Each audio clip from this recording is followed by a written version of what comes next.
कराची की एक हल्की ठंडी शाम थी। आसमान पर हल्के बादल तैर रहे थे और समुंदर की लहरें शोर मचा रही थीं। तीन दोस्त अयान, माहिरा और हसन छुट्टी का मजा लेने के लिए सी व्यू पर आ गए।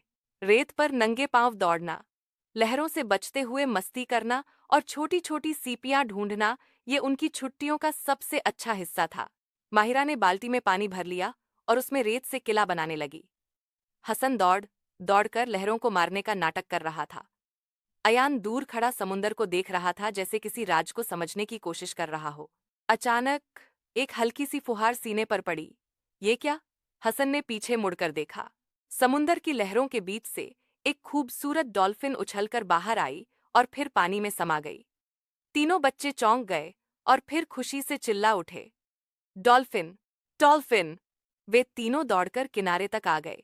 डॉल्फिन फिर से उभरी, इस बार और करीब। उसकी पीठ सूरज की रोशनी में चमक रही थी। माहिरा ने अपने हाथों से पानी में हल्की थपकियां दी।